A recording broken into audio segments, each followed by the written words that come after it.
How's it? I'm Alex McCauley. I'm Max Fosberg. And I'm Erica Krause. And this is Excuse the Intermission, a discussion show surrounding the blink of an eye. Today's pod is all about Mission Impossible, The Final Reckoning, the presumptive final chapter in the Tom Cruise, Ethan Hunt, Impossible Mission Force. The three of us will discuss the film's pros and cons, the critical and financial reception to the movie, and present our categorical review on this episode, which continues on the other side of this break, if you choose to accept it.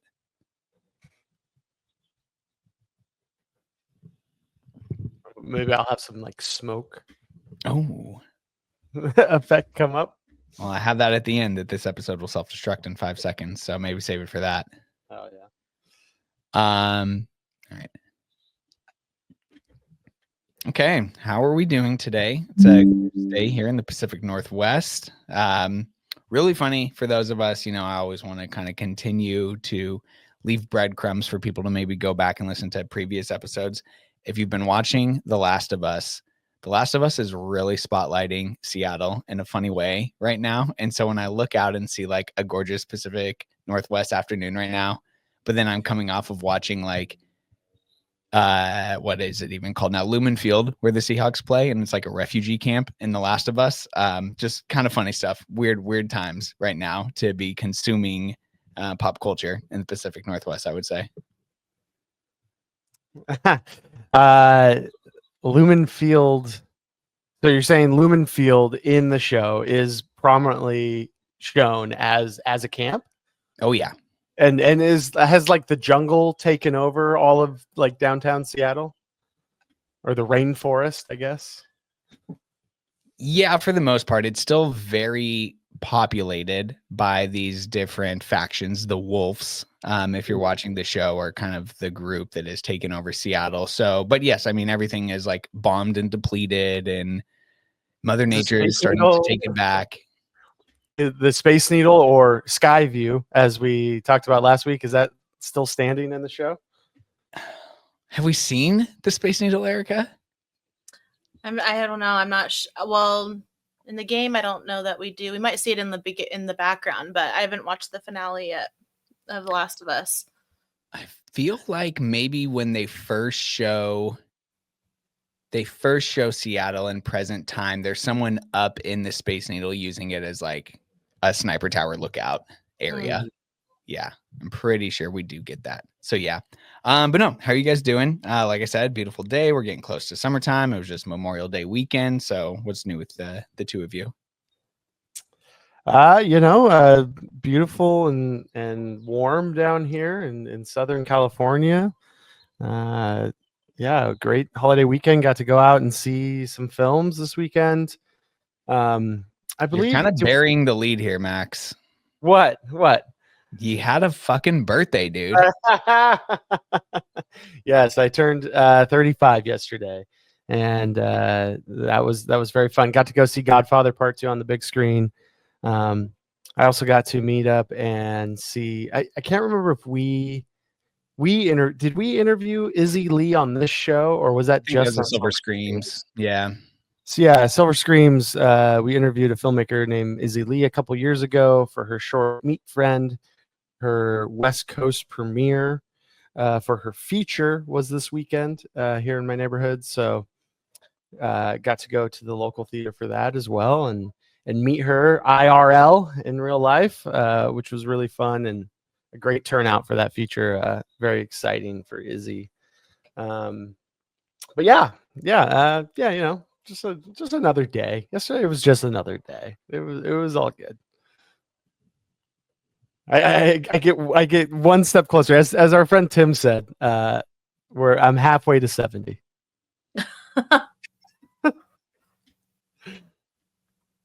Erica, how are you? I'm good. Nothing. Happy to be here. We can tell. No, just nothing to report on. I had a very busy weekend, just working, and went and saw our movie yesterday, and just really just hustling, unfortunately. So that's nothing exciting to report on my end. Well, let's do some reporting then on the film for today. Of course, we are talking about Mission Impossible 8, The Final Reckoning.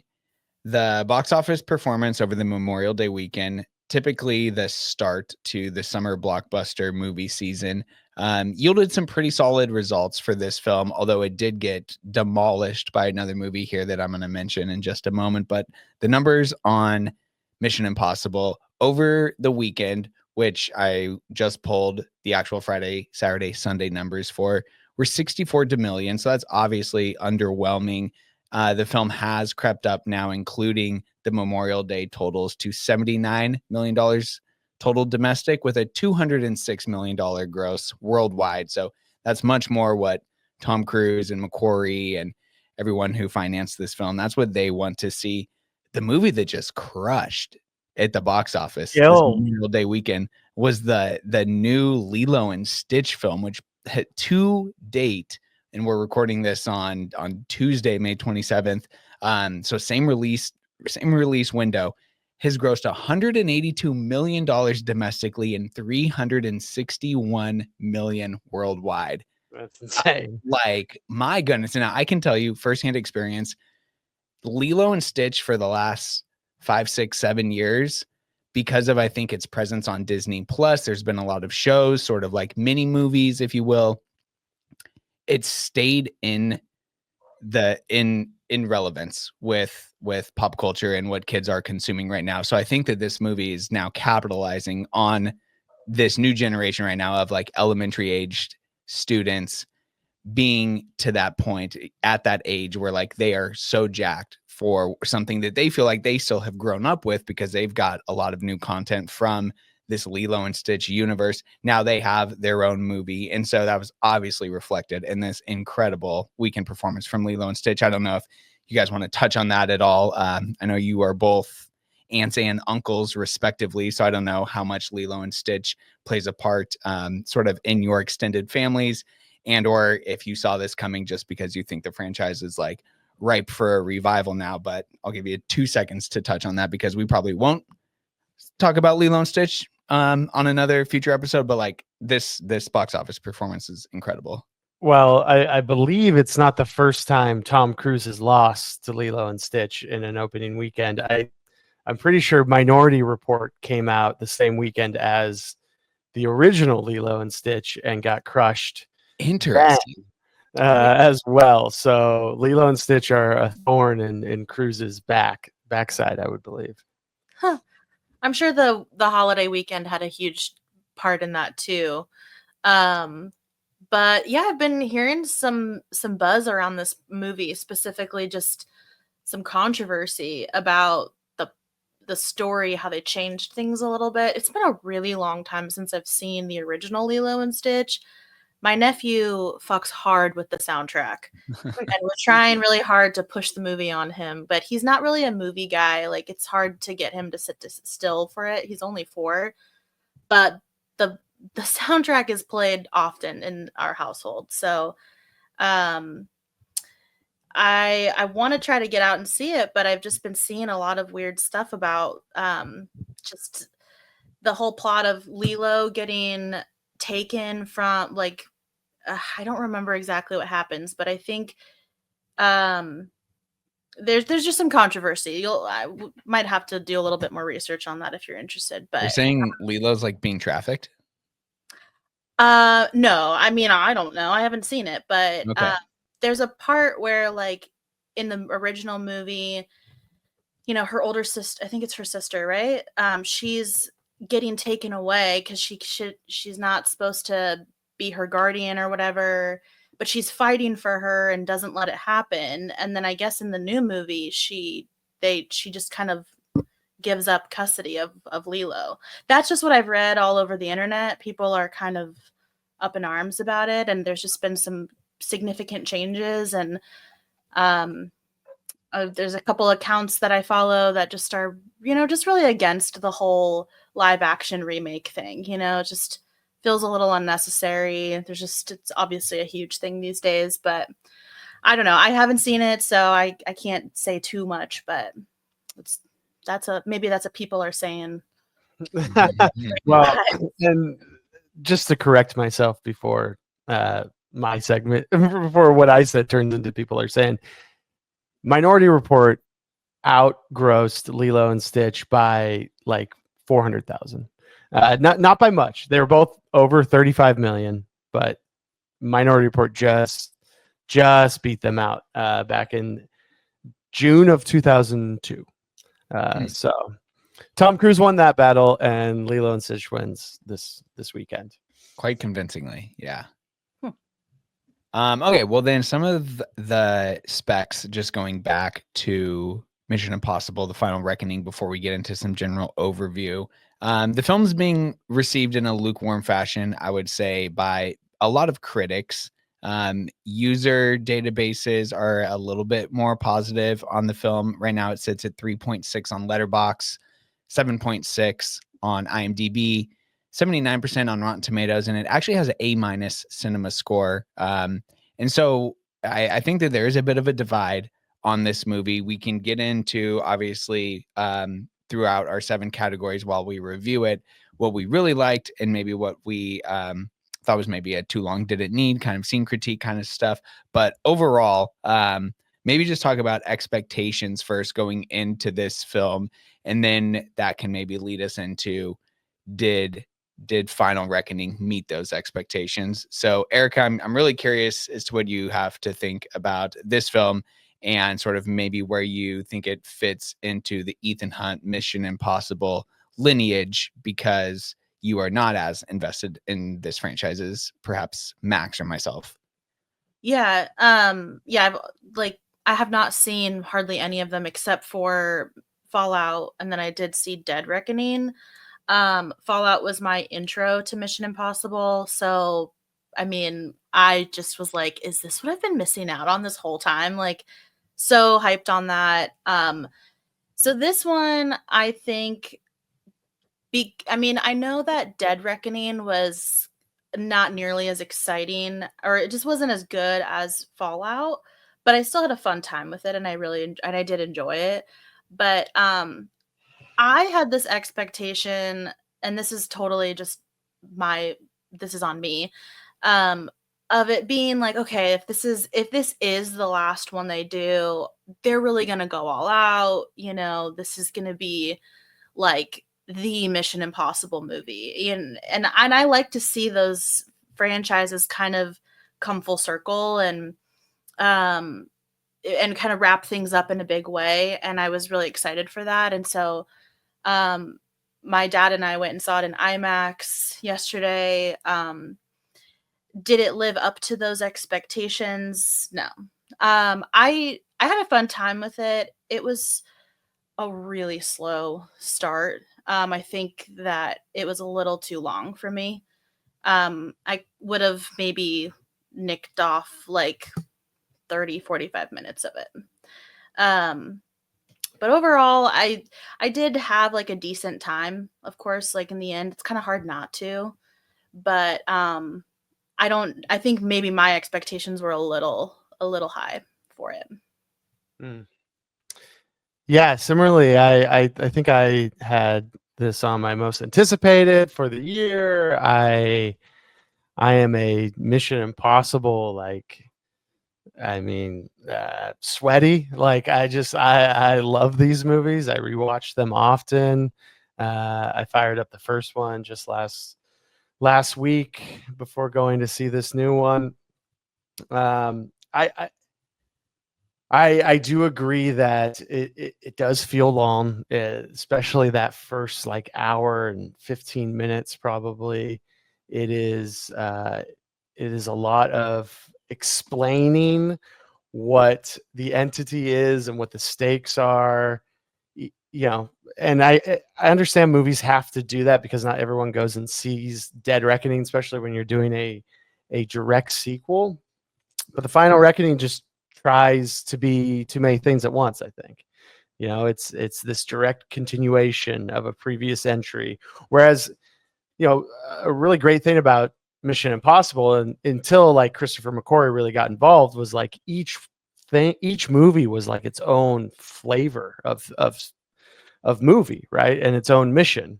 But it's also, it's a climactic showdown against a villainous AI. the AI, is faceless, and I think sometimes that can be a problem. Even though in Dead Reckoning we had the character Gabriel as kind of the surrogate to the AI, in this one he is just completely crazy and is trying to stop or trying to control the AI as well. So he's like a secondary villain to both the AI and Ethan Hunt. I think, it's trying to be a character send off to Ethan Hunt, to Luther, to Benji, to a lot of characters that have been in these movies. Luther's been in every single one with Ethan Hunt, which is Ving Rhames' character. It's also trying to be a full series retrospective, right? There's lots and lots of clips from previous Mission Impossible movies edited into this film, which I personally, I think that you just shouldn't do that, because that just makes the audience think of those past films, and can take you out of it, but also can make you want to go watch those and make you think of those and remind you of your feelings. It's almost like I know they're trying to play on nostalgia, but I feel like it works against the film usually when it does that. And then it's also a meta commentary on the state of cinema and the world at large, right? With AI and internet, and there's a little bit of this, the AI has this following that's kind of MAGA like, and we're trying to touch on everything. And I just don't think all of it really lands well. I think the biplane stuff is some of the best stunt work we've seen in these movies. It's incredible. But I just felt that first, there's a lot of war room stuff, and we'll get to kind of, too long don't need, but there's lots of people in rooms talking about the end of the world. And I think it just drags it down a little bit, and it doesn't feel as fun as some of the other ones. It also, another nitpick I have, and I don't know if we want to get into nitpicks, but no, you're cooking. Keep going. The there's rest of the show is yours. There's a moment where it totally kind of throws Dead Reckoning, in the garbage. When the Russians show up and they're like, oh, we have another key. The whole point of Dead Reckoning was to get the crucifix key, but the Russians had a copy this whole time. There's just some silliness going on here, and there's some blatant mistakes. At the end of that biplane sequence, Gabriel says his last words are "I have the only parachute." And then he meets his eyes, which is great. And then the next scene is Tom Cruise jumping out of the plane with a parachute. I thought the same thing. I saw that scene and I was like, no, that's not true. He said there's only one. I was so... And listen, again, that's nitpick. That's movies. Sometimes, parachutes just appear out of nowhere. And Ethan Hunt that has to happen, right? Because Ethan Hunt has to get out of the plane and get down to the ground safely. Right. I also just, I didn't think Haley Atwell was as great as she was in Dead Reckoning. There was some chemistry that was weird and off between her and Tom Cruise. There was no they had that great car chase and the magic and the sleight of hand, and they try and tie that in, and that's why she has to be in the cave to grab the the glowing box or the USB drive that they're going to trap the entity on. But she just felt, she's not Vanessa Kirby. She's not Rebecca Ferguson. There's no sexual chemistry in this one, right?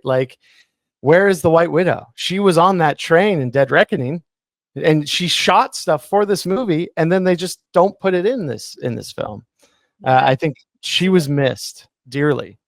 But I also locations, and I understand that the Bering Sea, that's cool. And we are globe-trotting, right? We start in Britain. We go to, I'm guessing somewhere in America where this war room is. We go to the Bering Sea, like the Arctic, right? And then we end in South Africa.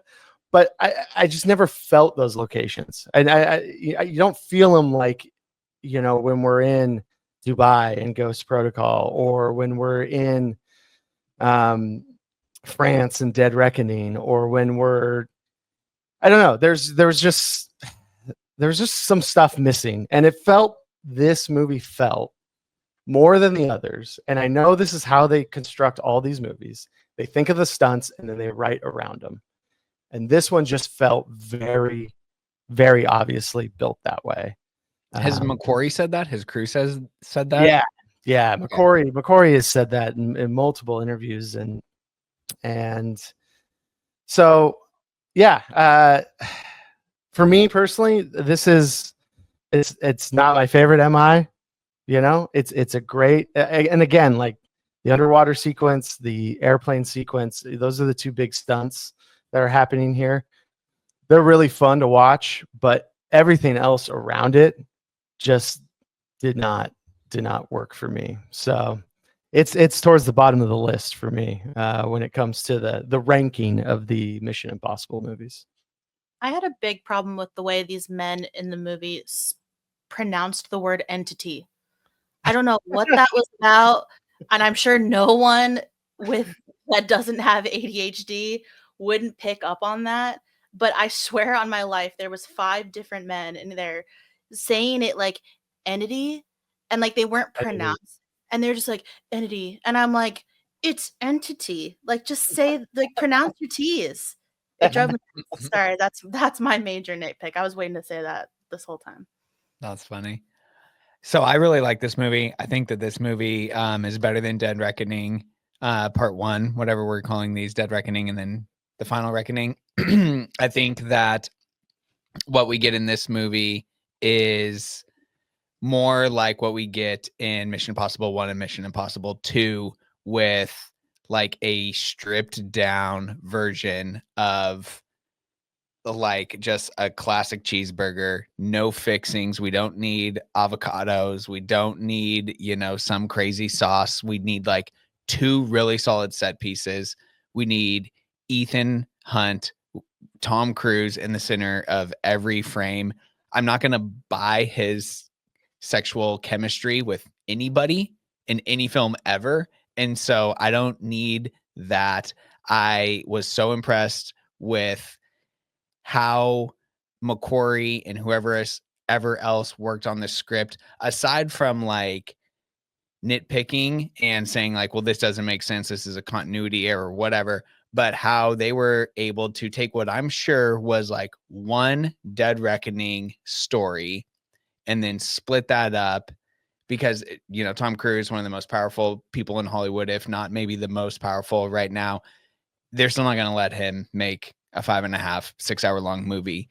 Had they would have, maybe we see something else. But the way that they were able to split these 2 movies, I give them a lot of credit for doing that, and for keeping the train on the track as well as they did. Because like at the end of Dead Reckoning, I think that the CGI on, just mentioning of trains here, of that train, that's the kind of stuff that takes me completely out of the movie. The first 30 to 40 minutes of this scene, everything that happens in London, basically, I am with you on that point, both of you, that like, let's just nix all that stuff. We don't need to do like the South Park throwback episode of like, remember, like we don't need to do all of that. Or if we do, we don't need to include the clips. But this is a 2 hour and 50-minute movie. And once we're out of London, everything that sets up for the Bering Sea exploration, I love all the stuff in the war room. And I think that has a lot to do with the character actors that are coming in to play these bit parts. I really enjoyed all of that stuff. The absurdity of it all, and how you have to suspend your disbelief when going into these movies is nothing new in this film. That's nothing new. We've been doing this from the jump. And so like I'm not in a Mission Impossible movie sitting there saying that like I need this to look like, just to think of something recent, like I don't need this to look like Alex Garland's Warfare. Like I don't need to think that like every single person on set went through days and weeks of training for this. Like I need Tom Cruise doing 6 stunts, and I need crazy bad guys, and we get crazy bad guys in across the Dead Reckoning span. And I'll get to the entity later, because I actually think that while we can draw parallels to maybe the recent political climate or what's happening with movies right now, that stuff will probably actually age pretty well in 10 years and in 20 years when people look back and study the 2020s and say what movies were making commentaries, or what big budget blockbuster movies that are seen by millions and millions of people on a holiday weekend were actually talking about this stuff.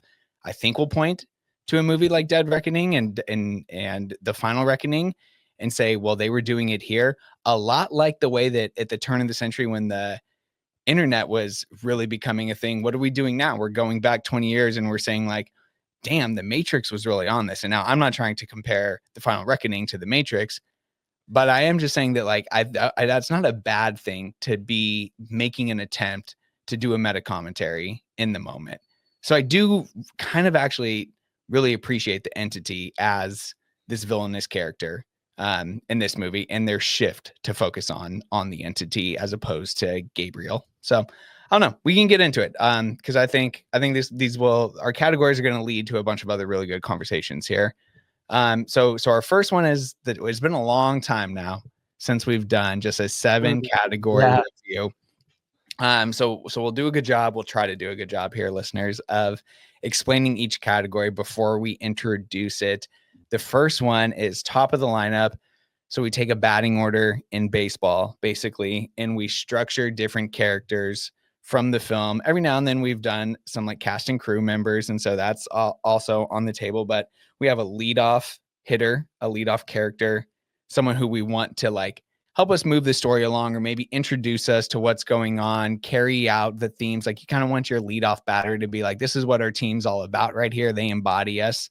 And so there's kind of your leadoff character. We have our on deck person who then can sort of move things along, hit for a little bit of power, have some scene stealing moments, but isn't like the star of your movie, usually a pretty solid supporting role. And then in the hole is your power hitter. That's who you want, like that can drive in runs, steals not only the show, but like carries the entire movie. And then a pitch hitter. So someone who comes in and maybe for 2 scenes, maybe 5 scenes, maybe they're on screen a lot, but don't have a ton of dialogue, but do a lot with a little. So that's your pitch hitter. So 4 different spotlights here. We'll start with each of our leadoff batters, our leadoff characters. Max, who do you have in this spot? I have the stunts. Like, this is what the Mission Impossible movies are about. This is what gets me in the theater. We are here to see the stunts. In this film, we have an underwater sequence, which is deep sea diving in the Bering Sea. Then we also have the biplane chase, which has been all over the marketing with the yellow and the mustard and the ketchup plane in South Africa. And listen, those moments, those sequences, fucking rock. Those are like 2 hours of the 2 hour and 50-minute runtime. They are both very long. Yeah, they're probably like 30 minutes each, I would guess. And yeah, they're cool. I will say, like, I think anytime they do underwater stuff in Mission Impossible, takes me a little out of it, because underwater it's just like they are in a tank, but it's still cool to see Tom Cruise put on this crazy dive suit and dive. But the airplane stuff, him holding on, like doing like chin-ups on the biplane wings is fucking awesome. It's really awesome. And he's I think he's 62 when he shoots this, or 61. It's just incredible. And I've also heard him talk about especially with that biplane sequence. Like, it's him. You know, there's a pilot in the cockpit. He's on the wing, and then they have cameras mounted. So he is not only acting as Ethan Hunt, but he is the cinematographer too, right? He is playing to each camera and having to know, like, where the plane is in the flight sequence, but also where the cameras are. So he's not spiking the camera. We're not looking straight into the lens, but we're playing towards it. And we're doing this while we're flying at high altitude, low altitude, and very fast. And it's incredible. It's absolutely incredible. So the biplane sequence again, it is, when put up against some of these other amazing stunts he's done over the years in these movies, it's right up there. Who's your lead off, Erica? Well, now I think did I do this wrong? I chose a person. Like, That's I always break the rules, you know. Okay. Well, I chose Tom Cruise. So, I mean, to me, he is the one who's setting these particular, or the 4 that we're going to talk about. I feel like Tom is in 2 of them for me, because this movie is so surrounded by him, and a good point. Everybody else is really just a very minor part of the story. I mean, you have all of his, his little crew that he goes around with, and they're great, but Tom is the story. He is the focal point of all of these movies. So that's my lead off, but he's also another one for me too. I have the character William Donlow, played by Rolf Saxon, here in my leadoff spot, because he is the ultimate legacy character in what is ultimately a legacy film, where this movie starts with the flashbacks. It starts by showing us things that have happened in the movies before. And again, I'm out on that, but I think, as many different franchises have shown us, a way to really tap into that nostalgia. Not that that's a good thing. It can be very baity at times, but when they brought back the William Donlow character in this movie, something I had no idea was happening. I don't know if he's featured in any of the trailers. I thought he's not. I had no idea either. It was a great surprise. So it's a great surprise. And then what I really appreciate about the performance and the writing for that character is he has a lot to do. Actually, it's not just when they are up preparing to get the coordinates for this, what is it called here? The Sebastopol off of his floppy disks from the year 2000, or 1994, excuse me, 1994, right? 1994 or 96? 96. 96. And but I guess the event where the sub sunk was, I think, 2011, 2012. Okay. I think is what they say. But yes. He's been up in the Arctic since the Langley breach. Yeah. So again, just the way that they construct all of that, really funny, really smart. To basically it plays off again of this whole like destiny, not like humans as beings on this planet. We have our own destinies that cannot be controlled by artificial intelligence, and that have existed in a time when the influence of social media and computers and everything wasn't as great, because all of the events of Ethan Hunt's career in the MIF, they do a really good job, I think, of saying that like his commitment and his willingness to put his team first, his life first, and to basically gamble, which he's been doing in every single movie, but gamble with the fate of humanity. All of it is for nothing. Like, there's no coincidence basically in these movies. And so if the events of the first one don't happen, then the events of the Final Reckoning don't happen. If Donlow doesn't get exiled up to this substation in the Arctic, then he's not there to help the events of this film transpire and ultimately succeed. So I thought, just like as a legacy character in a legacy film, he was great. he sticks with he becomes part of Tom's crew basically, and they have a great moment as they are leaving the Arctic and they're on this airplane flying back. And he basically says this to Tom, the Donlo character, where he's like, I never would have met the love of my life if you hadn't got me reassigned up here. He pulls out the knife that falls out of Tom's bag up in the ceiling and still has it on him to give him just like a really good moment that I was not expecting. Like a lot of emotion in that scene and communicated through the William Donlow character. So he was great in a legacy film. My leadoff character has to be a legacy character. Nice.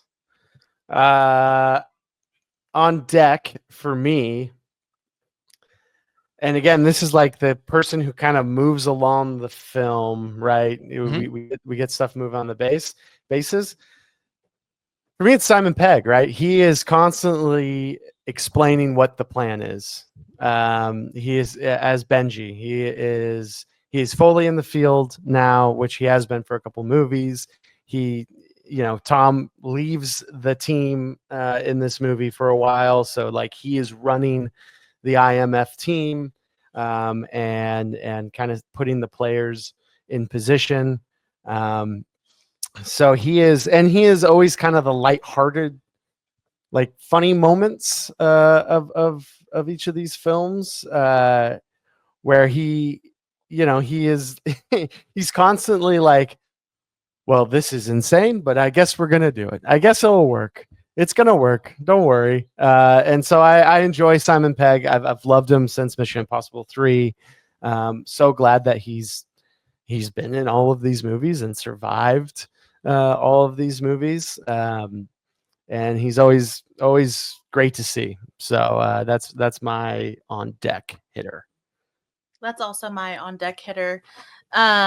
I think Simon Pegg is like the ultimate wingman. He is such a great sidekick to Tom and balances him out in such a good way. And I think that even just their chemistry on screen as actors really goes hand in hand. And I was thinking about that yesterday, just how much I really enjoy his character and how it's like sometimes a little bit of a comic relief too to his scenes, but also very like heartwarming. And when he goes through something like with him getting stabbed, I think is what happened, or shot and towards the final scene, you're obviously really invested in his survival. And I don't think that these movies would be what they are without him. That's a great call. I really appreciate his performance in this film and also the work he's put in this franchise. Because as someone who doesn't really like watch the Edgar Wright movies a lot, I don't really have too much of a relationship with Simon Pegg as an actor outside of these films. So it is really fun to have him in these movies. On deck, I have The Entity. This is where I'm going to give another little shout out to The Entity as a villain that I think does a really good job sort of reinventing what a quote unquote bad guy can be in a movie and in a franchise that has shown us all kinds of evil geniuses, these megalomaniacs, these quote unquote criminal masterminds, these anarchists. We've really kind of seen it all. And so to take a step back, as McQuarrie and Tom Cruise did before writing the storyline for these two films, I think the arc for the Gabriel character to turn him into, he's almost like he is like the MacGuffin in these movies, almost, where like the bait and switch happens over this 4-month period, which we don't get to see in between these two films, which is again kind of like another nitpick. Like, what's Tom been doing? Why is he not like still in contact with Grace? Like when he and Grace meet back up, that's something that I'll get to later. Like just a lot of stuff there, kind of dumb. But I think the transition away from Gabriel, who's like not a strong villain anyways, I would have been more upset had they have tried to really make us buy into Esai Morales's character as like,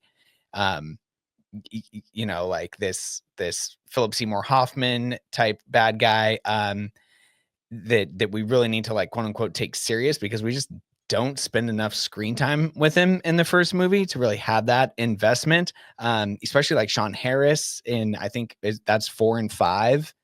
5 and 6. 5 and 6. Like we spend a lot of time with Sean Harris in those two movies. And now like there's a heavy investment in his villain character, and his arc is pretty solid. But like, again, I'm glad they didn't just try to do that again and reinvent something else. Or what they decided to do is like invent something else by giving us the entity as this bad guy and this mastermind of sorts that we kind of, as again, like this is my appreciation for the meta text of it all. Like we don't know how to best defeat this. We really have to give ourselves over to the movie and be like, okay, Luther, create some crazy gadgets. Okay, Tom, again, risk the fate of humanity. Like all you guys have to come together and just expo dump. Tell us how you're going to do it. Show us how you're going to do it.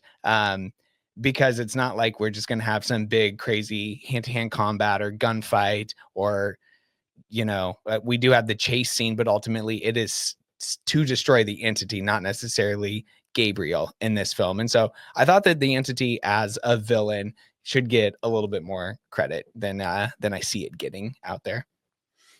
Yeah, I think the entity is interesting. I think Gabriel as a character really he's really such a different character in this movie, even compared to Dead Reckoning, right? Like in Dead Reckoning, he's suave, he's cool, he's an evil Ethan Hunt, you know, because he's an ex-IMF agent. In this, he's just like gone completely mad, and then they try to say that like he's been in the pod. He's been in the pod, right? Yeah. He's been zapping pimples on his face with that mask for too long.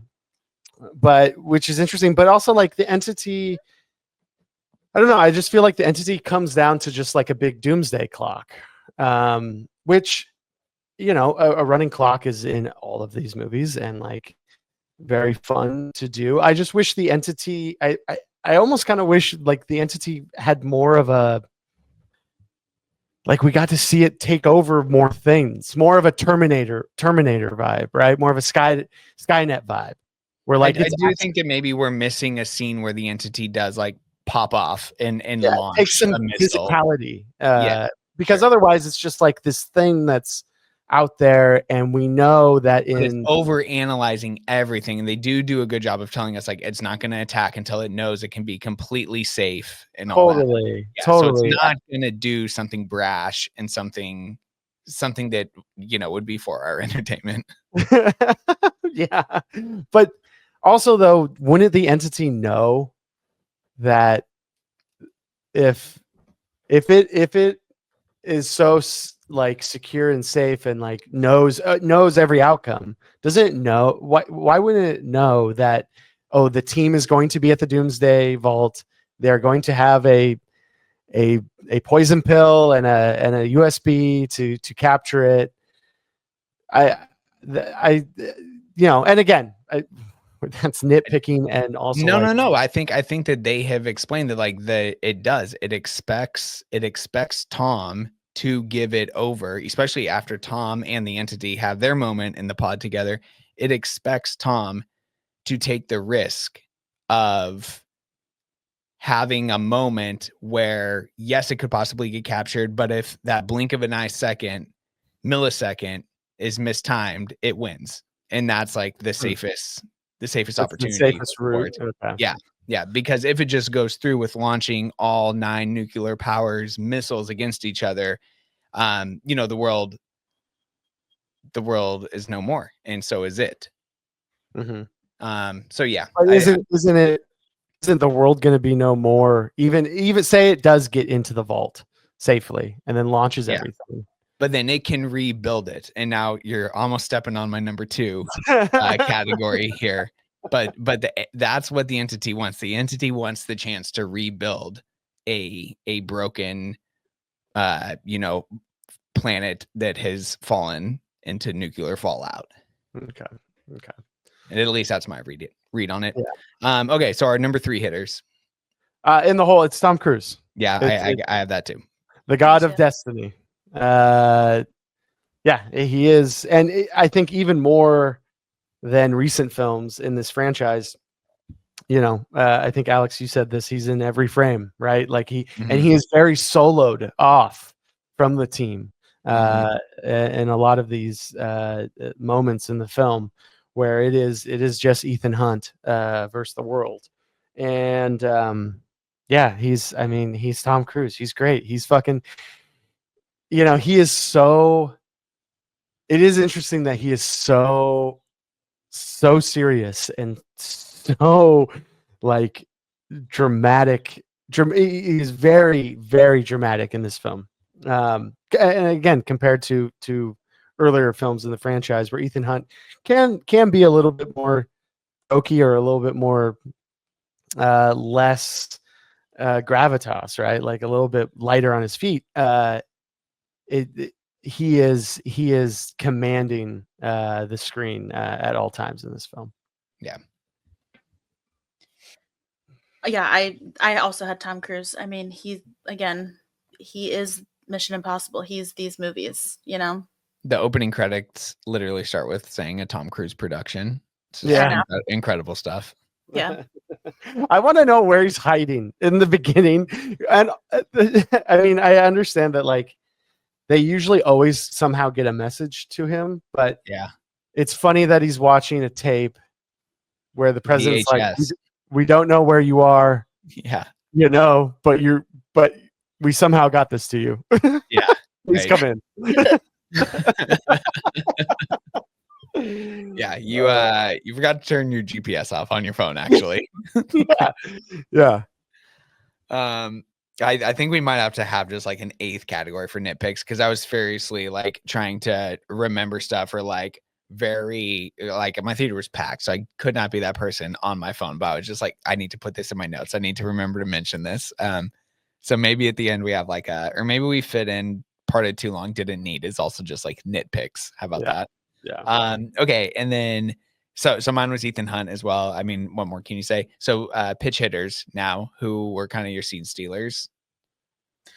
I think I chose, I don't know if I'm pronouncing his name right, but Ving Rhames. Ving Rhames.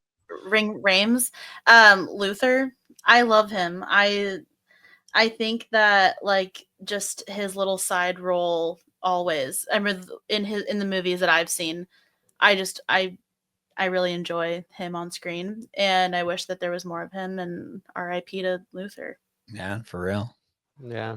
Spoilers. Yeah, it's really sad. He looks old. Ving Rhames looks long. He's really weird not because he's only like in his 60s. Yeah, he's always been a big guy. Yeah, exactly. Yes. And but yeah, he was looking. I don't know. Maybe they added makeup, but he looked really old and weak. And you know, he's been in movies for me since the 90s, right? Like, I mean, he's just been a part of a great character actor in so many different movies over the years. And yeah, Luther is one of his great roles, and was sad to see him go. But you know, he also gets the last word. So he does. Which I think is great. And you do believe that brotherhood, that connection, I'd say, between Ethan and Luther. Like there's no manufacturing done there. That's real stuff. Yeah. My pinch hitter was Tremel Tillman, Captain Bledsoe. Oh, he's fun. The USS Ohio, which is the sub that Tom Cruise gets onto before he goes deep sea diving. And this guy is just he obviously is huge from his role in Severance, which I've only seen a couple episodes, but you know, he's always very fun when he comes on screen.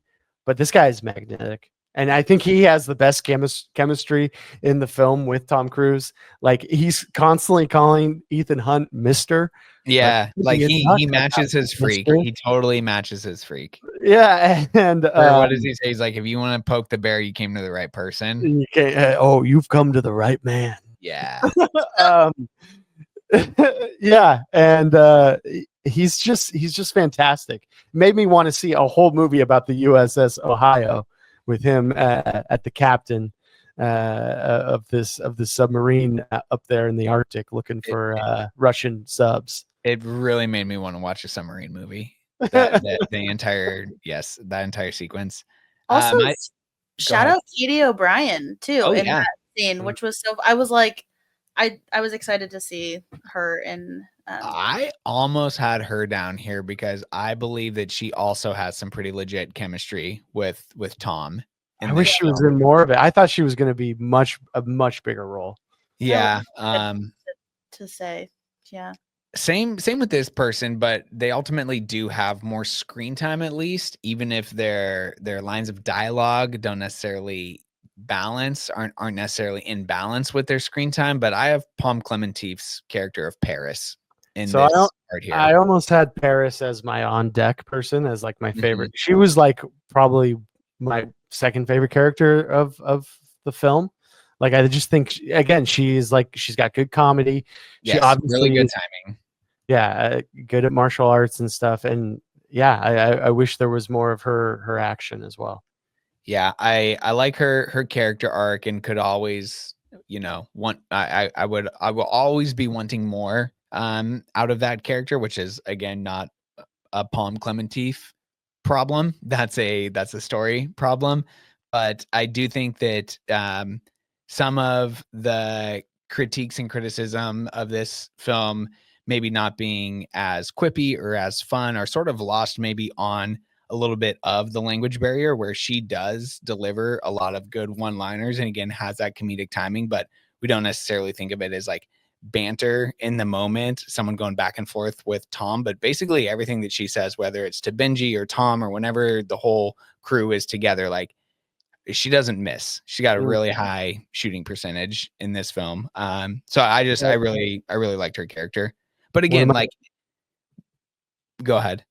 One of my favorite lines of hers was when Benji was like, he's like dying from the bullet hole, and he's like, "You need to save me," and she's like, "I killed people." Yeah, and he's like, "Yeah, we'll make it work." I do. That was one of the first times though where I was like, "Oh no, we can't be doing this." Like, trust me, we all remember why she has that scar on her stomach that you just introduced her character with, and then they still show the flashback of like Gabriel sticking the knife in her. Again, not a Palm problem, but just throw that whole first 30 minutes out. Okay, best quote. For me, it's second category. Yeah, for me, it's you're spending too much time on the internet. Hagar, you're spending too much time on the internet. Yeah, I had that written down as well for one of mine. Yeah, that's just it's great stuff. This is on the submarine.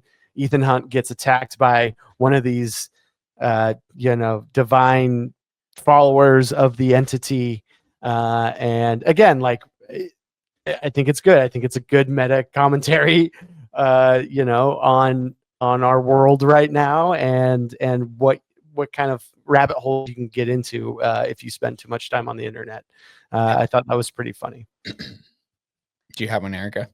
I struggled with this because my theater was also really packed, and I knew I was going to forget something. But I did really, because I thought the movie was pretty hokey, like most of the time.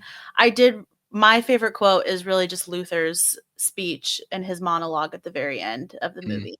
Mm-hmm. It's really, really heartfelt. There's very kind of like some spiritual elements to what he's saying to Tom and like to Ethan and like kind of leaving him with this like really profound message about life. And I actually really like kind of teared up during that part. So that's I could not quote it obviously, and I can't find it on the internet to recite any parts of it, and I wouldn't want to spoil it, I guess, for anyone else anyway, because it was very moving and a good way to end the film if they really are going to kind of leave this where it's at. Like, just like be done with the franchise. I did think it was a really great send off to Luther and Ethan's relationship. So that's a great call. I have the children of the atom will rise from the ashes, and this is from Doomsday cult member, I think number 3 or 4 that we see on the news clip at the beginning. And this guy totally fits into that like religious fanatic. You know, like you're thinking Jim Jones, you're thinking, you know, like conspiracy theorist, and one of these people who have given their life over to the entity and feel this impending doom of AI ready to take over. So I thought that it was funny. First of all, they show this guy twice. I think the second time we hear this quote is when Tom is in the pod with the entity. This guy pops back up, but yeah, I just thought that quote was funny, but also pretty indicative of just kind of like the vibes that the stakes that they're trying to set here. The children of the atom will rise from the ashes. Thought that was a good one. Okay, shoot your shot now. So your favorite little sequence, favorite little camera trick, maybe piece of cinematography. I'll go first on this one. Because I have a couple of honorable mentions that I want to get out there. I've heard this scene talked about a lot. My finalist here. But I do want to give a shout out for when Tom is in the entity chamber and he's having this vision of a world in this post-nuclear war, this nuclear holocaust, and the entire world is exploding basically.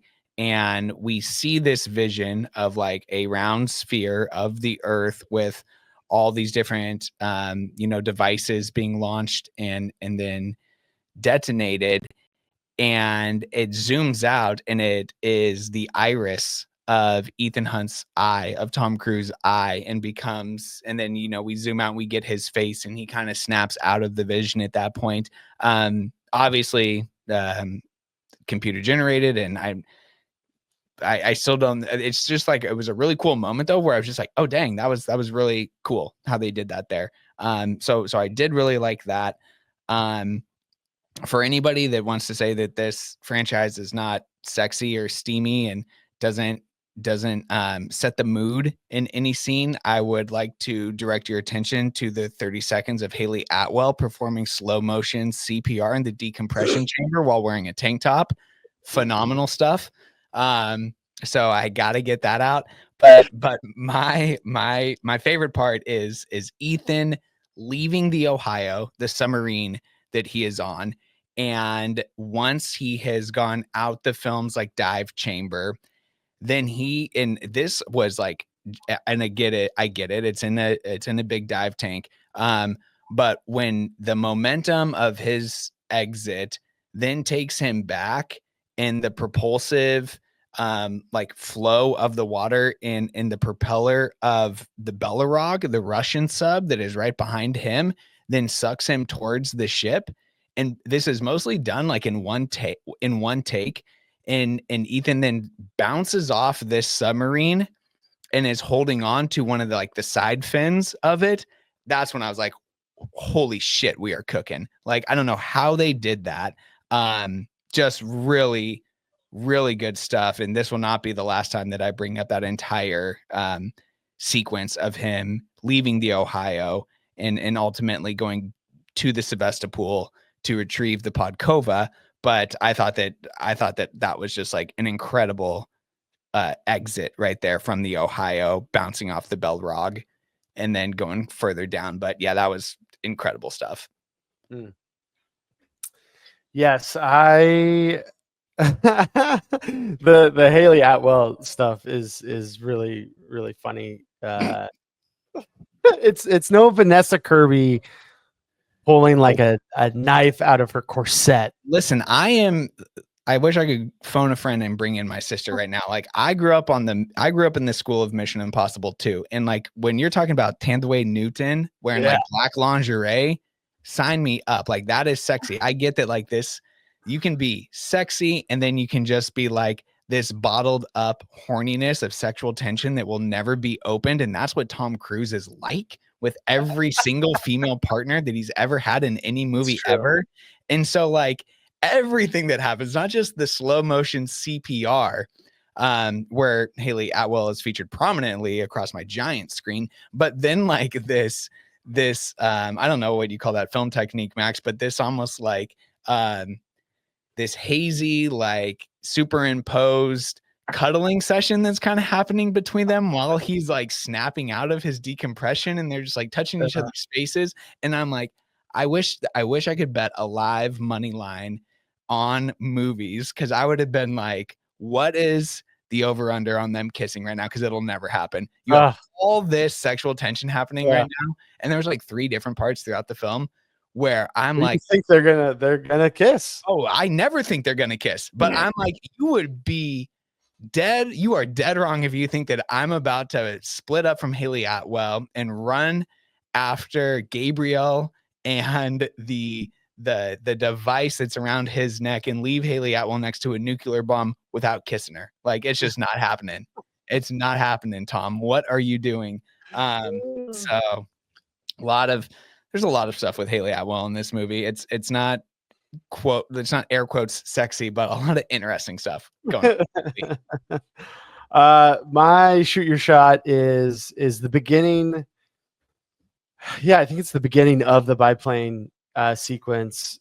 Specifically, Tom Cruise or Ethan Hunt is on the wing of the red plane, and we're flying over like a river in a cavern.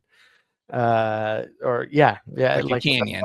A canyon, with rocks on either side, lots of greenery going on that look really close. Just beautiful. Yeah, they look really close. The planes look really close, but also like they're pretty close to the ground too, and like and the rocks on either side, and like there's just a specific shot in there where I was just like, wow, that's just beautiful. What a thrill that would be to shoot that and like to capture that on screen. That was definitely by far my favorite shot. Also, interesting note about the biplane sequence: they were denied access to, I think it was like they said 7 countries. There were 7 countries before South Africa that they wanted to shoot this sequence. South Africa or somewhere in South America? South Africa. And 7 countries turned them down and said, no, you're not allowed to shoot this in our country because we don't want to take the risk of, Tom Cruise dying on our soil. So shout out to South Africa for letting them shoot there. And, it's a pretty backdrop. Yeah. My favorite scene is definitely the biplane scene. The whole thing was really incredible to watch and very nerve-wracking the whole time. Him like transferring from his plane to the other guy's plane. I don't even know his character's name, so sorry. But Gabriel, that's right. But him like hopping from his plane and then you see his plane just crumble beneath him was really amazing. And yeah, I thought that whole scene was just wild. Wouldn't expect any less though from him, so I enjoyed that. I did really like once he got out of the plane and the plane stuff became more tactile as opposed to like this dog fight without weapons, really, because Max, something you said earlier in the film, which I do agree with you on, was that like the flashbacks take you out of it. Anytime I see Tom Cruise in some sort of aviation like piloting position, that's what I just get taken out of it, because I'm like, you're doing Top Gun. Like we've seen you fly. We've seen you fly enough. Like I feel that way in this one too, right? Where like even in Fallout with the helicopters, like that's nothing but just like a Top Gun scene. and so I did like when it became more like hand to hand, like he's like this real stunt work, as opposed to, not that like flying planes isn't stunt work, but I did feel like, oh, here we go. We're doing the Pete Mitchell thing here again. Yeah. I mean, even like that first sequence where we get onto the aircraft carrier. With the ospreys going up. Yeah, and like the jets coming on and off, like so top. It's so Top Gun. Yeah, and, which is fine because I mean, Christopher McQuarrie is. Oh, they both can't help themselves. Yeah, they both can't help themselves. Yeah.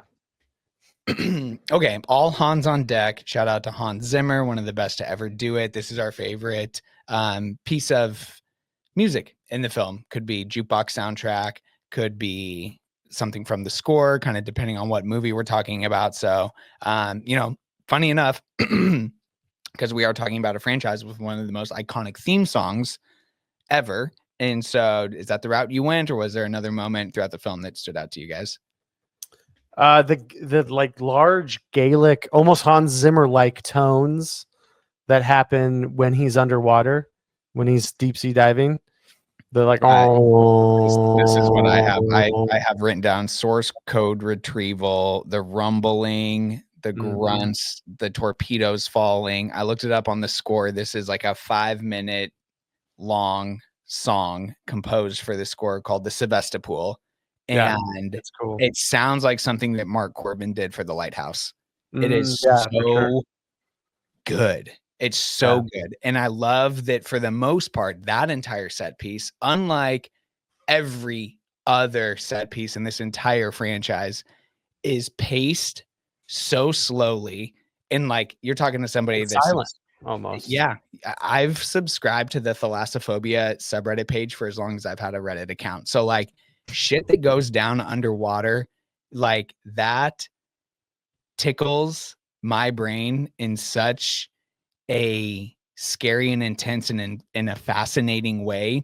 And so the moment he comes out of the Ohio to the moment that he floats back up to the ice surface, when he's actually like not breathing at that time, but all of that stuff I just think is so good, and the music helps with it so much because yes, little to no dialogue. I'm pretty sure no dialogue. And the music is not this like high paced, frenetic action sequence, even though it is like some of the most white knuckle stuff that I can remember in the entire franchise. The submarine feels like a haunted house where he's, around every corner, he's finding these corpses that have been rotting down there.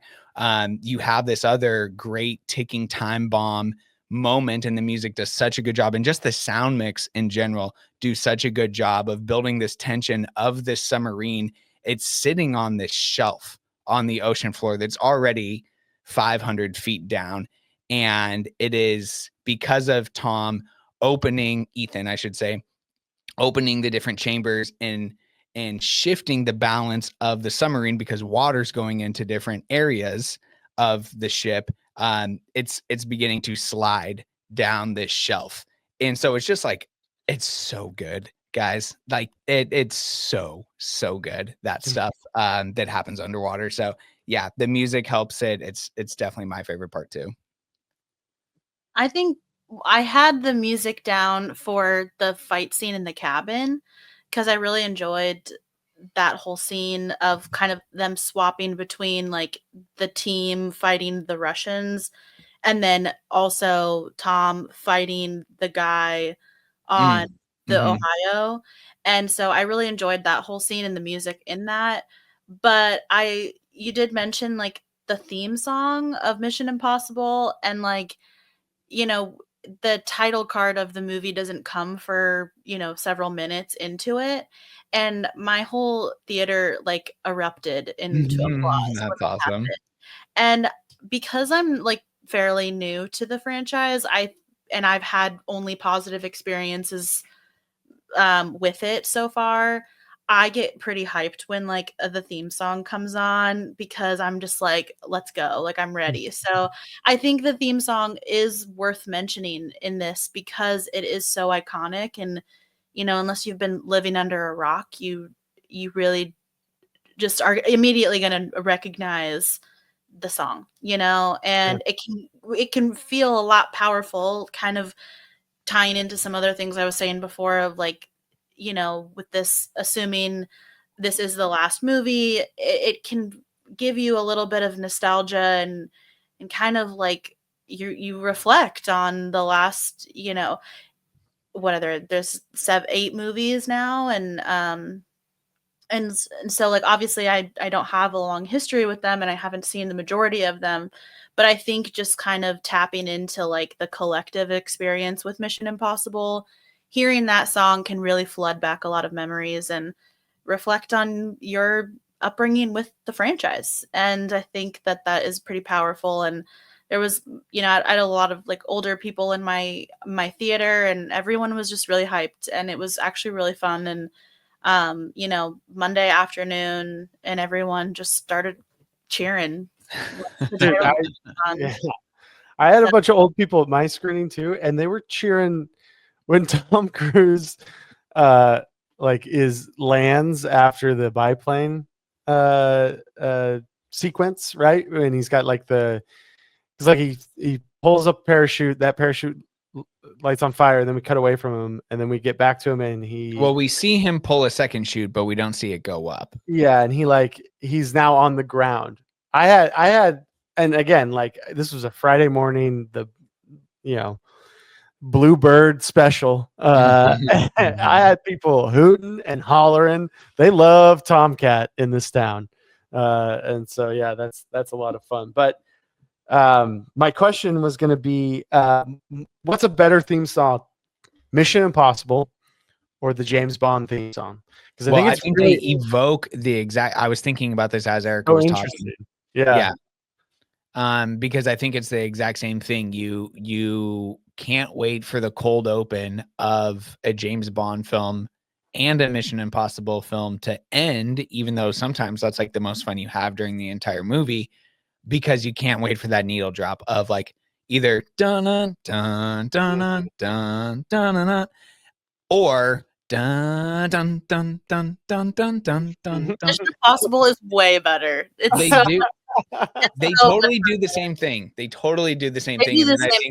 And then I think it comes down to personal preference. Yeah, you're right. Yeah. Okay, so now we're gonna do some nitpicking here. We'll start with a big too long didn't need. It sounds like consensus might be just the London stuff, everything at the beginning. We've mentioned that a lot. All the clips, all the remember this stuff that's happening. I mean, that's what I have written down. If you guys have something bigger that you want to focus on now, we can do that, or we can get into nitpicks. I have something very specific that I couldn't believe they decided to go with this. And this gets into spoiler territory. Oh, we're so far past that. Yeah, but I mean, this is something I had no idea. And when if you're an hour and 10 minutes, if you're an hour and 10 minutes into this and we haven't spoiled something for you, thanks for hanging out. Yeah. Right. I do not need Shea Wiggum's character to be Jim Phelps Jr. I thought that was a huge mistake and just horrendous, lazy writing. That's where the legacy stuff goes wrong. And I'm not against the decision to do it, but if you're gonna do it, Shea needs to be in like 30% more of the movie. The character does not even matter in his. I don't even know who Shea works for in this movie. Exactly. It's insane. It's absolutely. And I love Shea. That hurts me so much because I love Shea too. I want more Shea. Shea was great in Dead Reckoning. But right? He also though in Dead Reckoning, I don't know who he works for or what's he doing. It's absolutely insane. And why does he not care about his partner who's now just working with Ethan? Isn't he just like, sides. He's probably good? Like, this Ethan guy's probably good because my partner's now just like in his crew. It's insane, dude. He has to know that, right? Shea has to know. Does he think his partner's dead? I don't know. I have no idea. Yeah, that was crazy. That was crazy when they revealed that. And I was like, that's just too far. So that is the thing I just want out of this movie. I don't know. I'm curious like how you guys feel about this, because for me, like it just doesn't work for me. But I cannot stand Nick Offerman in these like weird like government presidential roles. I don't like him cleanly shaven. Yeah. I'll take it a step further. That was scary too. But he was the president in Civil War, right? Which very, very little part in that movie. But him in this, almost like stunt casting in that role.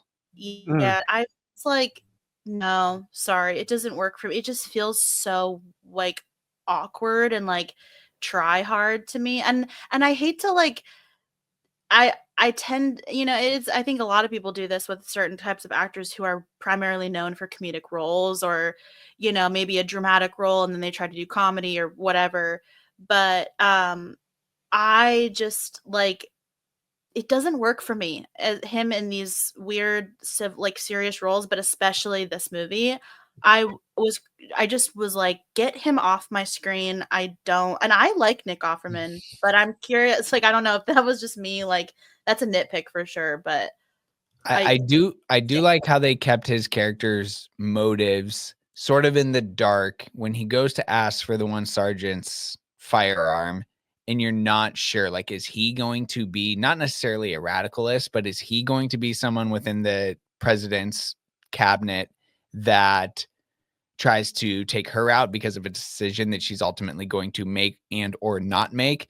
And so I do like that you're left wondering what's going to happen with his character in that regard, and ultimately that moment does come to fruition, and we do get our answer. I like the answer that we get too. It's a cool scene. But I do agree with you that I think there's 20 other 45-year-old white guys in Hollywood that I could have seen in that role and either been like indifferent towards or liked better in the position.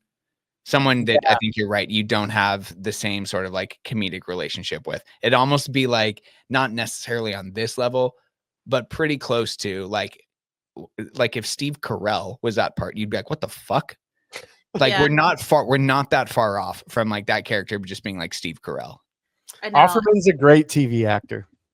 He is a good TV actor, and it's not that I don't think that he's a good actor. It's just that like it his I couldn't stand his voice, and I know that he talks like that in like everything he's in, obviously, but to me it just felt so corny and like I didn't like it at all. I'm like, no. I mean, the all the war room stuff, right? And they're trying very hard to do the De Palma thing where they've got the tilted angles and the over the top dialogue and the cheese going on there, and we're it's supposed to be very tense, but yeah, I think I don't know if it's Offerman or I mean even some of these other character actors that we have in there, Holt McCoy, I tend to always really love. Who? Holt McCoy? Holt McCoy? Holt McElhenney, I think is his name, or McElhenney. McCallany. McCallany. Yeah. McCallany?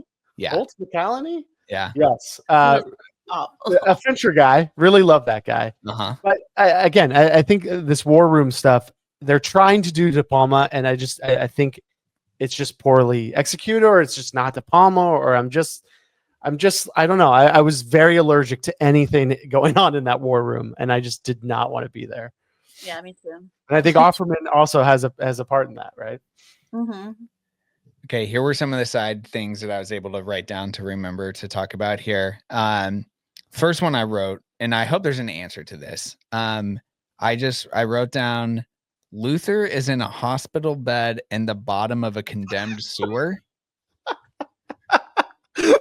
Question mark? Yeah. So is he sick? What I don't understand. Was he sick in the seventh one? Because this is why you just got to throw out the first like 30 to 40 minutes, because I was under the impression that after he comes back in, like after Ethan watches the Blair Witch Project tape and he comes back in, then he and Benji and Luther meet back up and they learn that they need to make all these different like devices that can like activate the source code within the Podkova.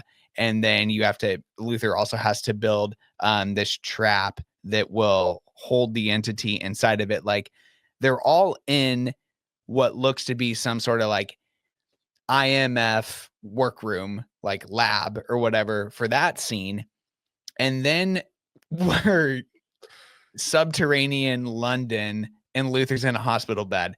Who's caring for him? He's wearing doctor's, like he's wearing nurse's clothes. He has a nurse. Yeah. So like, is she a traveling nurse? Is she a nurse provided by the IMF? Like, I had so many questions about why is Luther in a hospital bed in the sewers? I almost brought that up earlier, but I was like, and- maybe I missed something. And why? Again, you know, we just talked about Death's design with Final Destination, but why is Ethan like, yo, homie, that's my briefcase? Like, yo, homie, that's my necklace with the device on it. I need that. And then Luther's like, nah, bro, it's good. I'll just keep it. No, Ethan gives it back to him. Yeah, Like, he takes it. Like, yeah, he's like, yeah, I'll take that. And then he's like, no, or yeah, I guess then Ethan's like, no, you keep it. And Luther's like, all right, bet. And then Gabriel finds him and like, oh shit, now everything's going wrong. and yeah, there's like no other guards or anything. There's just No. this nurse, just Luther. Benji's not even there. I'm so confused by that. Yeah, that's all very strange. Okay, next question, nitpick, whatever. Do we think that there's a real doomsday vault somewhere? Yeah. Because if not, probably. that's a crazy thing for them just to make up and write. And there should And now put it be in one. South Africa. And now there should be one if there's not one. There probably is one. There's definitely one under the White House, right? Okay. Okay. Definitely one under the Denver airport, probably. Oh, there you go. Now this is what I love. Crackpot Erica with the conspiracy theories. This whole movie is based on conspiracy theories. So. This is true. This is true. That is Okay. very true. Yeah. Also, too, I couldn't help but think this during the film. They decide that as like an act and in an act of good faith, if the US were to attack all these other cities who have gone offline with their nukes, that we should be sacrificing one of our own cities. They don't tell us which one it is, but I was like, I have to ask Max. No, because they say that they're like, we can't give up. Like we've come up with a list of like strategic and geographical options. Now, I've always read stuff like, much to my chagrin, that Seattle and the entire Pacific Northwest, because of how much Navy and all the other kinds of military bases that we have up here, that like this would actually be a high target value for like an attack during a war. You could do a lot to deplete the entire nation's forces by like attacking the Pacific Northwest. So I don't think Seattle's on that list, but I'm like, what cities are on this list? Denver. You think Denver? Denver. Somewhere in Texas. Somewhere in Texas. Chicago. Philadelphia, I was kind of thinking. Can you rephrase? I could definitely pick some. So you rephrase the question again, or just repeat it? I just want to know, what cities do you think were on that list that Madam President had to look at? To sacrifice? To sacrifice. Because obviously it's not going to be... They would have listed them off. I guess I was picking my own personal ones. Okay. Because it's not going to be DC. It's not going to be New York. Minnesota. It's not going to be Los Angeles. I think Seattle's clear. Miami. Ooh, somewhere in Florida. Sure. Yeah. Miami. Definitely knock off Miami. Atlanta. Louisiana. That's, pretty much underwater. I think Miami makes a lot of sense. You take off Miami and they just sort of like the panhandle just goes. Maybe. Austin would be. Austin. Yeah. Texas makes a lot of sense because there's a lot of empty space out there. Fair. Yeah. I'm trying to think. Those are the three things that I had written down, but there's a ton. Another nitpick for me was we only get one mask thing. Like there's only. But listen, I don't need my cheeseburger to be like, it doesn't need to be a smash burger. Like just that's like that's Mission Impossible. I mean, like that. But these are the trappings, though. Is if you do the same thing over and over, because I can remember. I remember when Dead Reckoning came out and people were like, Jesus Christ, there were 7 different mask moments in this movie. And so like, you're damned if you do and you're damned if you don't. Yeah. I don't know. I'm a damned if you don't person. I like the masks. There was only one part, and just like do it and ask for forgiveness later. Yeah, absolutely. It's the end. It's the end of Mission Impossible. Like, supposedly. Yeah. What else? So I mentioned the parachute. I mentioned, the videotape at the beginning. Like Also, mailing again, the tape. maybe it's part of why Ethan has to do it, but also when he goes to this like black tie event in London, I'm like, what are you doing? Yeah, I have no idea. Why is he there? You are a fugitive. Everyone knows what you look like at this Yeah. point. Everyone in the world knows what you look like. You know how many expos would be done on you? Like, Yeah. I don't know. Yeah. It's weird. That I'm telling you, that first. Yeah, oh, I agree. The first stuff, Yeah. the first 30 minutes, 40 minutes, basically until we understand, like, okay, cool. Because here's the thing. We talked about this after Dead Reckoning. Like, hell yes, the next chapter is going to be like a submarine movie. And this is going to be sick.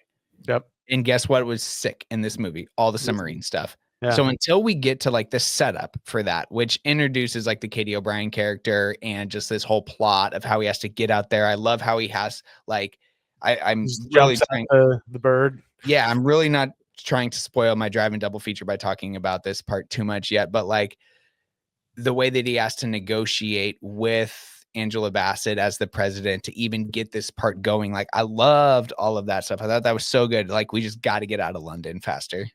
Yeah. Get out of the sewer hospital. Would be nice. I hope that's where I go. Hey, wait, guys, when I get old and sick, just send me to the sewer. The Just send me sewer. back to the sewer. Yeah. The iron care.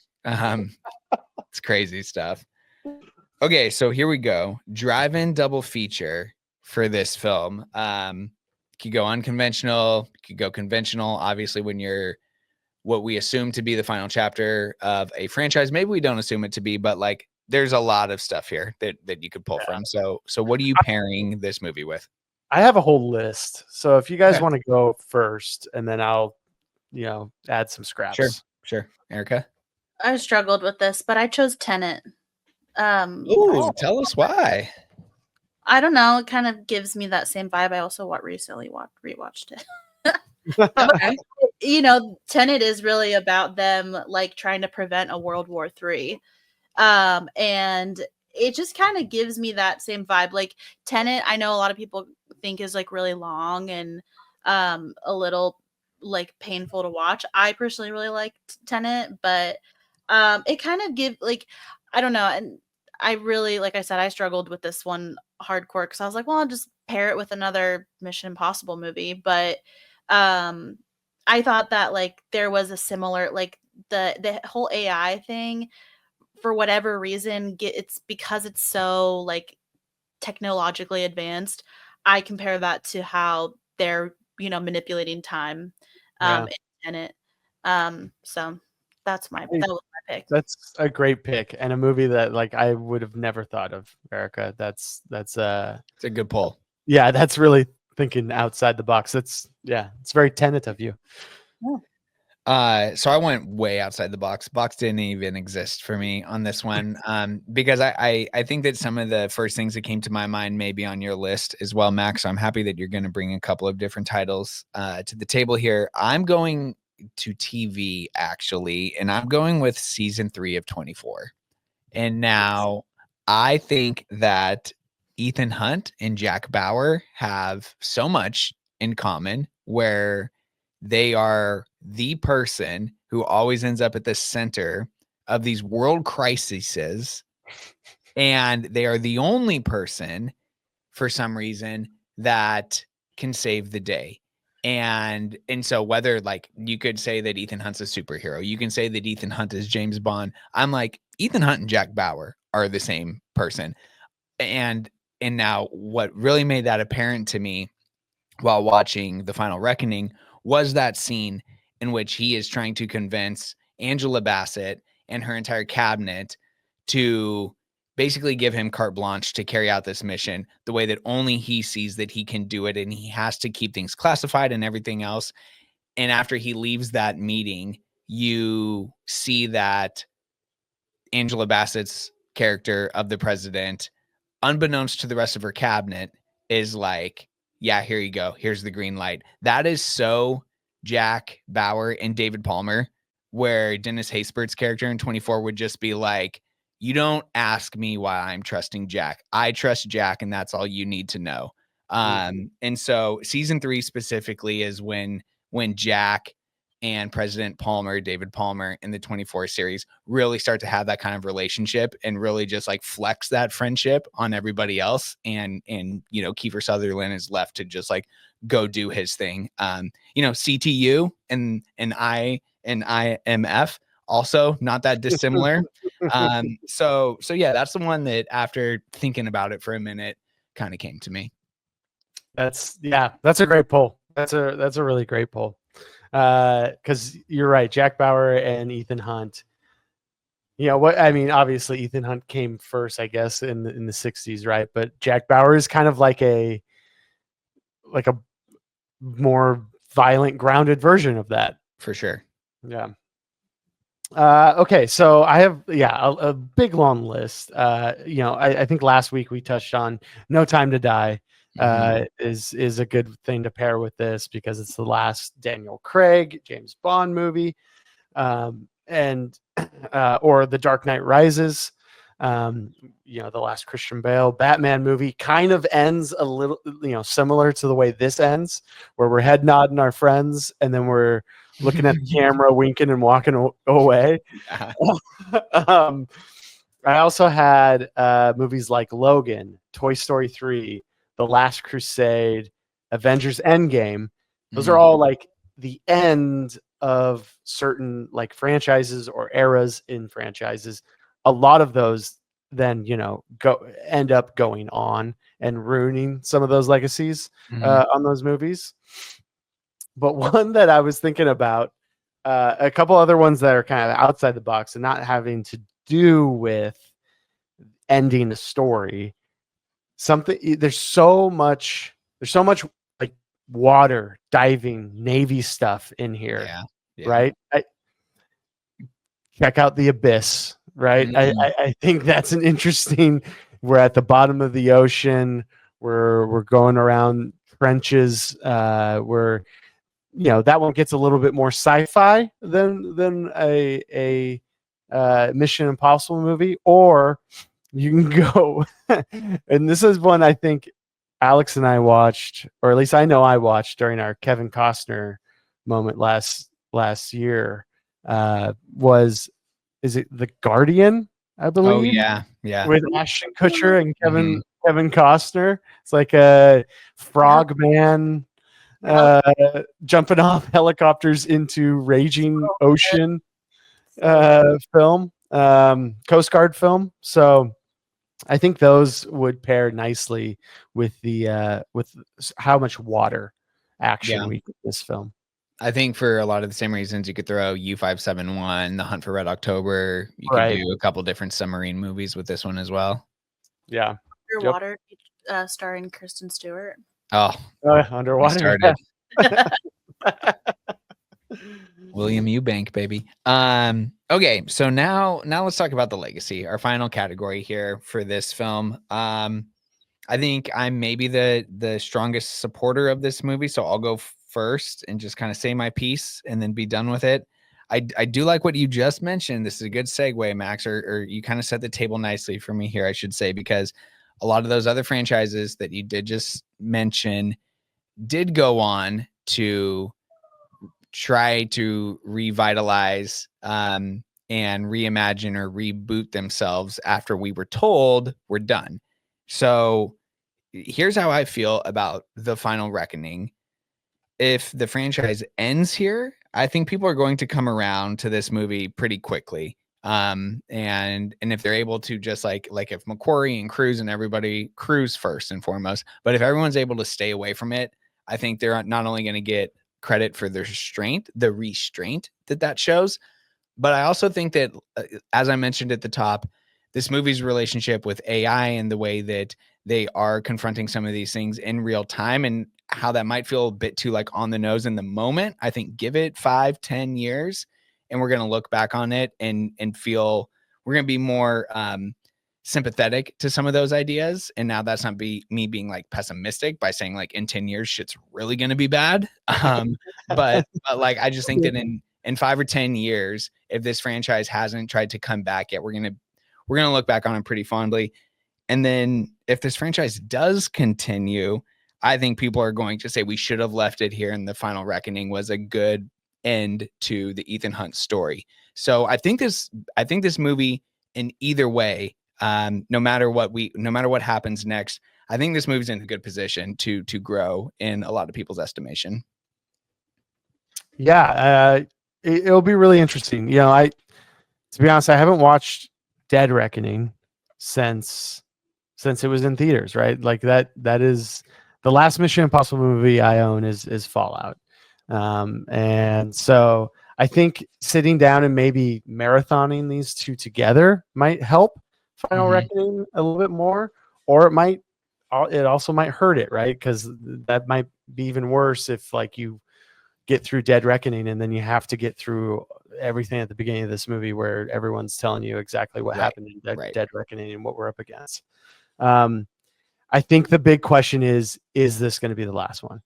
The fact that the Oscars are now recognizing stunts in 2028, does the lure of that Oscar, of a possible Oscar for Tom Cruise, McHugh, and team, does that make them come back? Or are they going to make him go back to Maverick? Well, so yeah, that's going to be part of the news coming up. So yeah, I don't know. It's going to be really interesting. I hope this is the end. And this movie, again, I think it needs more re-examination, and like the stunts are amazing. It'd be cool if there was a super cut out there of Dead Reckoning and the Final Reckoning together, where maybe we get rid of the train sequence and we get rid of the first hour of this film and somehow stitch them together. Can we keep Rebecca Ferguson alive? That'd be amazing, because that's the biggest part. That's the biggest thing that I feel like is missing from this film, is just we don't have the time invested in the Haley Atwell character yet. And like we all felt this and talked about this on the pod when Dead Reckoning came out, is that like that was a terrible decision to kill off that character. Yeah. And this movie now suffers because of it. Yeah. She leaves a gaping hole for sure. My take on the legacy thing, I want to believe that this is like the last movie, because not that I really am invested either way, but it's more of just like my belief in like how Hollywood just loves to over milk things and just keep making movies for money rather than like letting like a really great franchise or story just be what it is. And I think, with this movie, or these movies, it's very likely that we'll have one of those, like, it's not going to be right away, but maybe like, I don't know, but it's like, how do you do that? Well, I don't know. I mean, you might do that without Tom and then have some like younger actor taking his place in the stunt department, but Tom's still involved somehow, you know what I mean? Like I feel like we see that often, where they'll bring in like a hot new actor and he's maybe like the new Ethan Hunt, even though he's not playing Ethan Hunt. But like I could really see that happening like 10 years down the road, maybe even less than that. But I hope it doesn't. I mean, I'll always stand by like just like this movie is getting like mixed feedback, but it's not really being like, I don't think people consider this movie like a flop or anything, or it's definitely not like, whoa, this is really bad, because it's not. It's just like it's a little too long. It's a little, hard to follow for, some people. But it's still good. So like leave it alone, just like let something die peacefully, and like let us all be like just kind of nostalgic about it and say, you know, like let's move on. And I don't know, I think it'd be nice to see Tom Cruise in like other roles, you know, and doing other things, kind of getting back into some of the stuff that he used to do in his like earlier days. And I I mean, I don't know, who knows what'll happen. I really hate how Hollywood just tries to continue to like keep going with things when it's like kind of clear that it's reached its expiration. Mm-hmm. So Well said. Yeah, it is sad. It's the IP era that we live in right now, where they just milk it dry, and we'll see. I don't know. They've tried. Listen, the entity wants us to believe. We have shown the entity that that's what we want. Yeah, the algorithm, the entity is aware, and you know they have tried to do the whole Brandon the young hotshot with Renner. You know, with Renner, with that's right. What was the guy in 3 John Reese or whatever? So yeah, I don't know. That would be interesting, but also like, I think it needs to, you know, stuff like this, stuff like Indiana Jones, stuff like even Star Wars, right? Yep. Where like these legacy movies that have been going on forever now, and Mission Impossible is probably the youngest out of those. Definitely the youngest out of those movies. We just got to stop though. We got to just put it down. Put it down. It's been a great run. It's been a great 30 years. Yeah. I would want my franchise to die, like to be put to bed like very like peacefully, you know what I mean? And like everybody still has a good taste in their mouth with it. It's not like, oh my gosh, another one came out and this one sucked and it's just not good anymore. And you know, like I like just let art and like just let it be what it is. And like there's plenty of other movies to be made out there, you know, and you can make more movies just like this if you want. Like who cares? But just I don't know, like just don't overdo it. Don't over milk it. It's too much. If I could just tell everybody in Hollywood that message, I would, you know. There's so many movies that are coming out that are just so unnecessary. I do think that a lot of this will hinge on what happens in Tom's next couple of projects outside of franchise IP, because if he is welcomed back to the space of dramatic acting with a capital D, then I think that he will be able to leave at least Mission Impossible alone. I think the stage is better set for him to maybe hand off the Top Gun franchise to someone like Glenn Powell or Miles Turner. And so, or not Miles Turner, you can tell I've been watching too much basketball. Miles Teller. and so I think that Turner's a center who can hit a 3 though. All right. Listen, I'm trying to Knicks. That game's probably in the fourth quarter right now. Knicks Pacers game 4. Go so we gotta wrap this shit up. And so I do think that that'll be very telling, as opposed to if he feels like he needs to come back to this, because Tom did something I would advise everyone to go and listen to Tom's interview. He actually went on a podcast and was on the Pat McAfee show and talked for like 30 minutes. And it's incredibly telling and also very obvious that like Tom simultaneously is always going to march to the beat of his own drum, but he's very aware. And I won't say like he necessarily, quote, cares what people think about him, but he is hyper aware of the state of movies and his importance to movies and the power and the influence that he holds. And so if he feels like he can walk away, I think he will. But now that is again going to hinge on this transition that we're going to see, starting with his appearance in the new Iñárritu film. And I know nothing about the plot of that story and if he's going to be like the central figure to it, or just part of an ensemble. So we will see. We will see what's next for Tom. That's really this legacy conversation is almost more focused on like Tom Cruise as an actor as opposed to Mission Impossible. It's exciting. It's very exciting. It is. Okay, so that'll do it for our conversation around the final reckoning. Max, you did ask if you could have a little time at the end here for some people are saying tidbits. I also do want to touch on our big winners coming out of the Cannes Film Festival. So we can talk about that for 2 seconds here as well. But what do you got for us? Well, so I mentioned earlier, Christopher McQuarrie. I was watching he was on some podcast today.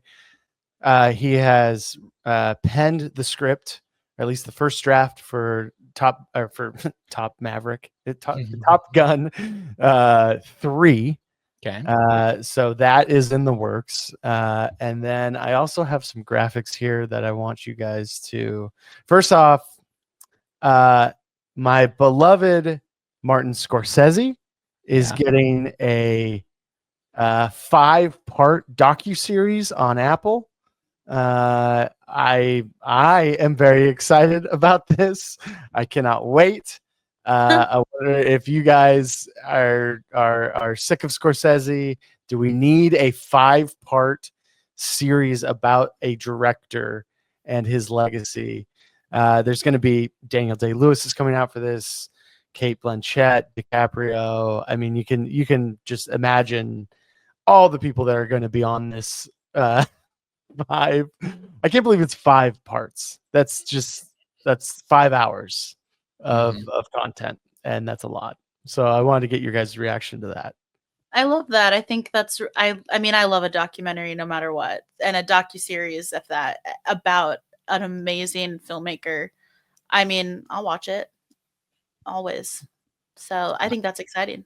I think that these things are always a sum of their parts. And so if Daniel Day, if you got DDL and Leo and a bunch of his longtime collaborators, De Niro, I would expect, you know, if they're going to, almost Shoemaker. Yeah, if they're going to come and show out for him, then that's great. I will say that I always think it's a little weird when these career retrospects and documentaries come out on people who not only are still living, but more specifically, like still working. So if he's going to make like 2 more movies, then I'd say like, no, to answer your question, we don't need it. Not right now. We need it. We need it, but just wait. Yeah. Yeah. That would be interesting. And then Alex, I was really interested in this piece of news that I saw. And that, again, I have no idea if this is real. Okay. But it's what people are saying. And maybe I'm spending too much time on the internet. But there is a Steel Dynasty movie in the works starring DiCaprio as Chuck Noll and Brad Pitt as Art Rooney, covering the Pittsburgh Steelers, who, if people don't know, you are a diehard fan of. Yeah. What do you think of that? That already sounds more prestigious than what we're going to get with Bale and Cage doing a story on the Raiders. Right. And I think that you never want to be reactionary, right? And so a little bit of that does feel reactionary to me, where maybe some studio, some director, whoever it was, to do the John Madden story, the Al Davis story, the Oakland Raiders story, maybe they just like tapped into that first, and now someone else is saying like, oh wait, we can take a bigger and better franchise that has a bigger global reach than the Raiders, and there's not too many of those, honestly. It's probably the Steelers, the Cowboys. Yeah. And we can get more accomplished actors, and maybe we feel like we have a more interesting story to tell. I think anything post Once Upon a Time in Hollywood with Brad and Leo together is going to, obviously, no matter what it's about, draw a lot of attention. I'm not going to sit here and say I'm not for it, but I also am sort of with you where I'm like, is this real? I have no idea if that's real. And is there an exciting enough story to tell? Like, yeah, you could do a whole run through the 70s of them winning their Super Bowls. And maybe make Terry Bradshaw. Maybe make a great sports movie. Who would I pick for Terry Bradshaw? Gosh, who right now is like Matthew McConaughey in 2001? That's who I want. I want right. Like that's just too easy though. I don't know. Gosh, 10 years ago. I don't know. There's a lot of people who I could say like this person 10 years ago, this person 20 years ago. I don't know. I'm not sure. That's a good one though. Yeah, we'll see. I'll keep my ears peeled for more news on that to come. Leo's kind of one of these guys, you see Leo at a bunch of basketball games, obviously Lakers, specifically, but he's sort of like Tom Cruise where I'm like, does Leo care about the same things that we care about? I feel like Brad Pitt cares about the same things that we care about, but like, does Leo care about telling a story from 50 years ago in the NFL? I have no idea. Yeah. I think you're right. I think Brad does care. No. I think Brad does care about that stuff because Brad has a production company, right? Yeah, exactly. But like, yeah, Leo is just like on beaches with squirt guns. Like totally. Or trying to make Don't Look Up. Yeah. Yeah. I guess he cares about the environment. He cares about the environment, right. Right. Yeah. So I don't know. I don't know. Got anything else for us? I do. Yes. I don't know if this is like old news or anything, but I'm really excited to hear that Alex Garland will be taking on the Elden Ring live action movie. Because I feel like when we did our Alex Garland episode, I think we had touched on kind of wanting to see him do some more fantasy stuff. And I mean, I know I really love this realm that he's in right now with like, a lot of his war horror stuff going on, but I feel like we did kind of touch on like maybe going back to a little bit of fantasy, like from Annihilation that we saw. And it has been confirmed that he will be doing a live action Elden Ring, which I have not played the game, but I know it is a very popular high fantasy game that uses, and I from what me and my friend were talking about is that George R.R. Martin will be helping collaborate a little bit on this movie. I don't know if it'll never end. It'll never end, yeah. But I think this is exciting, and I think that this is in the right hands. And I don't have any tie to Elden Ring, but I would love to see one of my favorite directors right now take on something like this and turn it into like, I mean, I can't even imagine what this would look like. So I won't try to like get my hopes up too high, but I do think that a project like this is in the right hands with Alex. I'm just happy to hear that. Also something we talked about on the Warfare episode was him potentially calling it quits after that film. And so that seems to have been swiftly debunked. That's true. Yeah. That's good. Yeah. A24 confirmed this too. Wow. Yeah. At A24 too. That's going to be really interesting to see because yes, we've seen him do science fiction, but we haven't seen like, this is like medieval, like knights in armor, like you said, high fantasy stuff. Celtic, Nordic, high fantasy shit. Like, I love that. I mean, it'll be very interesting. Yeah. Yeah, I'm really excited. I loved the movie The Northman. And I definitely want to see more stuff like that. And so for Alex to take on this like Celtic fantasy video game adaptation, I'm like 100% I'm in. And I do believe that it is an A24 production, which just great. And this could be the next wave here because of stuff like Last of Us doing so well. Video games now it looks like might be the next wave of films as well. So to bring things back then full circle to, well, I guess sort of like just the other side of that coin of that IP adaptation stuff, and to wrap up Cannes Film Festival, which you won't often see big IP blockbusters debut there. We do have this year's Palme d'Or winner. It's a film titled It Was Just an Accident. It's from an Iranian filmmaker.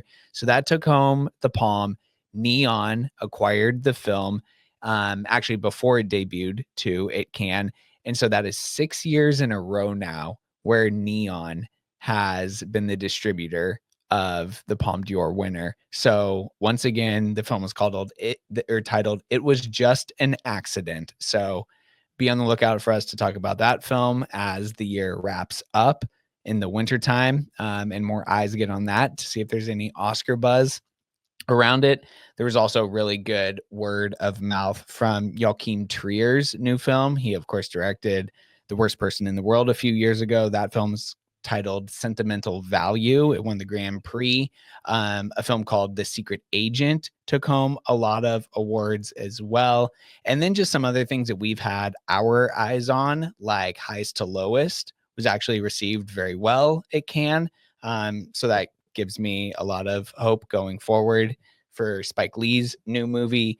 Alpha by Julia Ducournau, I guess, is not being received as well as fans of hers would like. Yeah, they're being rough. Yeah, I mean, however, the bar for her, she is one of those with Titan. She is one of those former Palme winners. So she has set the bar extremely high for herself. But so encouraging stuff coming out of Cannes. Sounds like an extremely international year this year, as it always is, but really some stuff and some filmmakers. I know Kelly Reichardt's film premiered out of competition there. So some stuff that we will definitely be keeping our eye on as far as distribution goes. I think Mubi also walked away. I'm just reading the dailies right now, and sounds like Neon and Mubi were the big winners as far as having films that premiered, did well, and or they were able to acquire at the festival. So good stuff for film companies, distribution companies that we really like and admire. Yeah. One last show note before we wrap it up. This is on YouTube. This podcast is on YouTube. Go to the Chatter Network on YouTube. You will find our playlist, Excuse the Intermission podcast, and you can watch us now if you like to do that with a podcast. And we have fan mail. You can send us your notes. Send us some notes. If you in any podcast app that you use, you click on the link above the show description, take you to a prompt or a page to send us a note or a text or a lengthy letter complaining about me and my takes. Please do that, because we'd love to have some interaction and read that stuff on air. Comment section on YouTube now as well. Comment under an episode while you're watching it. Yep, for sure. Yeah, it's really cool. Okay, next week, are you off, Erica? Are you with us next week? You're with us next week. No, I'm not. I'm off next week. You are off next week. Okay. Yeah. So it'll just be Max and I on the podcast next week. We're unsure of what we're going to talk about yet, but a lot to chew on right now as the calendar turns over to June. And once again, like, the box office is booming. Summer blockbusters are here. So that'll be a good time. Until then, please follow Excuse the Intermission on Instagram and the three of us on Letterboxd to track what we're watching between shows. And we will talk to you next time on ETI, where movies still matter. And this podcast will self-destruct in 5 seconds.